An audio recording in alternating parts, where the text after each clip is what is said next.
Welcome back to MK vision Tamil. இன்னைக்கு இந்த வீடியோவில் நாம பார்க்க போகிறது சமீபத்தில் தெலுங்குல வெளியான ஒரு ரொமான்டிக்கல் ஆக்ஷன் படம் தான் கேம் ஆன். இந்த கேம் ஆன் படத்தில் யாரெல்லாம் நடிச்சிருக்காங்க அப்படின்னு பார்த்தோம்னா யோகி காத்ரி, நேஹா சொலன்கி, மதுபாலா அப்படின்னு நிறைய பேர் இருக்காங்க. தயானந்த் இந்த படத்தை வந்து டைரக்ட் பண்ணியிருக்காரு. ஸோ இந்த படம் இப்போ அமேசான் பிரைம் வீடியோல தெலுங்குல மட்டும் அவைலபிளா இருக்கு. அண்ட் ஃபியூச்சர்ல மேபி தமிழ் டப்பிங்ல கூட வரலாம். இந்த படத்தோடைய கதை வந்து என்ன அப்படின்னு முதல்ல பார்த்துடலாம். இந்த படத்தோட ஹீரோ வந்துட்டு பார்த்தீங்கன்னா கொஞ்சம் இன்னசென்ட்டான டைப்பு. இவருக்கு ஒரு க்ளோஸ் ஃப்ரெண்ட் இருக்காங்க அண்ட் ஒரு கேர்ள் ஃப்ரெண்டும் வந்து இருக்காங்க.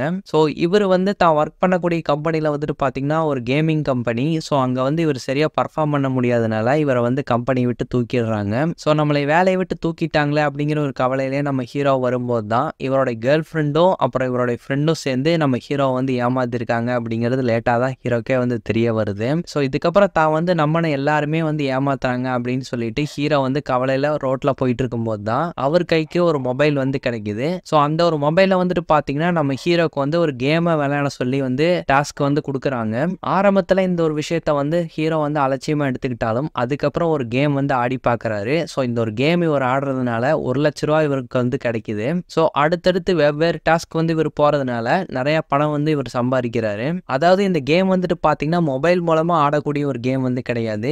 ரியல் லைஃப்ல ஏதாச்சும் ஒரு டாஸ்க் வந்து பண்ணணும். ஸோ அதை வந்து பண்ணாதான் பணம் கிடைக்கும் அப்படிங்கிற மாதிரியான ஒரு விஷயத்த வந்து கொண்டு வராங்க. ஸோ இதுக்கு பின்னாடி ஒரு மிகப்பெரிய ஒரு டீமே வந்து வேலை பார்த்துட்டு இருக்கு. ஸோ இது தெரியாம நம்ம ஹீரோ வந்து இந்த விஷயங்கள்லாம் வந்து பண்ணிட்டு இருக்காரு. அடுத்தடுத்த டாஸ்க் வந்து இந்த கேம்ல போகும்போது நம்ம ஹீரோ வந்து ரொம்பவே கஷ்டப்படுறாரு. என்னடா இது என்னென்னமோ பண்ண சொல்றாங்களே அப்படின்னு நம்ம ஹீரோக்கு ஒரே குழப்பமா இருக்கு. இதுக்கப்புறம் இந்த கேமை வந்து யார் ஆட சொல்றாங்க, ஸோ அவங்க பின்னாடி இருக்கக்கூடிய பிளாஷ்பேக் வந்து என்னென்ன, இந்த ஒரு டீம் கிட்ட இருந்து நம்ம ஹீரோ எப்படி தப்பிச்சாரு, எப்படி நார்மல் லைஃபை லீட் பண்ணாரு அப்படிங்கறதா இந்த கேம் ஆன் படத்தோடைய மீதி கதை அப்படின்னு சொல்லலாம். முதல்ல இந்த படத்தில் நடிச்சவங்களுடைய பர்ஃபார்மன்ஸ் எல்லாம் வந்து எப்படி இருக்கு அப்படின்னு பார்த்தோம்னா யோகி காத்ரி, ஸோ அவருடைய பர்ஃபார்மன்ஸ் ஆகட்டும், அவருடைய எமோஷனலான சீக்வன்ஸ் ஆகட்டும், ஆக்ஷன் சீக்வன்ஸ்ல எல்லாமே வந்து பூந்து விளையாடி இருக்காரு. அவருடைய ஃபிட்னஸுமே அதுக்கேற்ற மாதிரி வந்து பிளெக்சிபிளா அந்த சில ஸ்டண்ட் சீக்வன்ஸ் எல்லாமே வந்து பிரமாதமா பண்ணியிருந்தாரு. ஹீரோனா நடிச்ச நேஹா சோலன்கி அவங்களுடைய பர்ஃபார்மன்ஸ் நல்லா இருந்துச்சு. அதே போக ஒரு சில இடங்களில் வந்து கொஞ்சம் கிளாமராகவும் வராங்க. ஸோ இந்த கதைக்கு என்ன தேவையோ அதுக்கேற்ற மாதிரி நீட்டான ஒரு பர்ஃபார்மன்ஸ் வந்து கொடுத்துருந்தாங்க.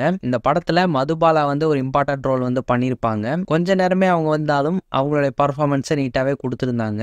ஸோ இந்த படத்துல செலக்டிவா ஒரு 4-5 கேரக்டர் தான் வந்து மேஜரா வந்து பிளே பண்ணுவாங்க. ஸோ அவங்களுடைய ரோலும் வந்து நீட்டாவே இருந்தது. இந்த படத்துல ஹைலைட் பண்ணி சொல்லணும் அப்படின்னு சொல்லிட்டு பார்த்தோம்னா ஹீரோவுடைய பர்ஃபார்மன்ஸ், அதுக்கப்புறம் வந்து படத்துல வரக்கூடிய ஆக்ஷன் சீக்வன்ஸ், நிறைய ட்விஸ்ட் அண்ட் டர்ன்ஸோட இந்த படத்தை வந்து நெக்ஸ்ட் என்ன நடக்க போகுது அப்படிங்கிற ஒரு ஆர்வத்தோட கொண்டு போயிருந்தாங்க. ஒரு பாயிண்ட் வரைக்குமே ஏகப்பட்ட திருப்பங்கள் வந்து இந்த படத்துல ஒன்னொன்னா வந்து கிளைமேக்ஸ் வரைக்குமே அடிக்கிட்டு போவாங்க. ஸோ இதெல்லாமே இந்த படத்துல பாசிட்டிவா இருந்தாலும் நெகட்டிவ்மே வந்துட்டு பாத்தீங்கன்னா எதுக்குப்பா இவ்வளோ ட்விஸ்ட், இதெல்லாம் வந்து ஒரு சில இடங்களை நம்புற மாதிரியா இருக்கு அப்படிங்கிற மாதிரியான சின்ன சின்ன கேள்விகளும் வந்து ஏற்படதான் செய்யுது. இந்த ஒரு கேம் எதுக்காக நடத்துறாங்க, இதை வந்து ஹீரோ கிட்ட எதுக்காக பண்றாங்க அப்படிங்கறதா இந்த படத்துல இருக்கக்கூடிய மிகப்பெரிய ஒரு டேர்னிங் பாயிண்ட். அதை வந்து ரிவேல் பண்ண இடம் வந்து சூப்பராகவே இருந்துச்சு. என்னடா இது, பட் இருந்தாலும் ஒரு சில இடங்களில் வந்து லாஜிக் இடிக்குது அப்படிங்கிற மாதிரியான ஒரு ஃபீலும் வந்து ஏற்படதான் செய்யும். இந்த படத்துக்கான பேக்ரவுண்ட் ஸ்கோர், சினிமோட்டோகிராஃபி, எடிட்டிங் இதெல்லாமே நீட்டாக பண்ணியிருந்தாங்க. இந்த படத்துடைய ரன் டைமும் அதுக்கேற்ற மாதிரி ஒரு 2 மணி நேரத்தில் நீட்டாக வந்து முடிச்சிருந்தாங்கன்னே சொல்லலாம். இந்த படம் போதுமான வரைக்கும் ஒரு இன்ட்ரெஸ்டிங்கான ஒரு த்ரில்லர், ஒரு ரொமான்டிக்கல் படமாக வந்து கொடுக்க ட்ரை பண்ணியிருக்காங்க. சில பல லாஜிக்கல் மிஸ்டேக்ஸ் அங்கங்கே இருந்தாலும் தாராளமாக இந்த படத்தை வந்து ஒரு டைம் வந்து கண்டிப்பாக ட்ரை பண்ணி பார்க்கலாம். அண்ட் இந்த படத்தில் ஒரு சில இடங்களில் வந்துட்டு பார்த்தீங்கன்னா நிறைய லிப்லாக் சீக்வன்ஸ் எல்லாம் வந்து அதிகமாகவே இருக்குது. ரொமான்டிக்கலான சீக்வன்ஸும் அங்கங்கே இருக்க தான் செய்யுது. ஸோ அதனால இந்த படத்தை வந்துட்டு ஃபேமிலியோட பார்க்குறத வந்து அவாய்ட் பண்ணிடுங்க. இந்த ஒரு ரிவ்யூ உங்களுக்கு பிடிச்சிருந்தா லைக் பண்ணுங்கள், ஷேர் பண்ணுங்கள், கமெண்ட் பண்ணுங்கள். இந்த சேனலுக்கு மறக்காமல் சப்ஸ்கிரைப் பண்ணிடுங்க. தேங்க்யூ.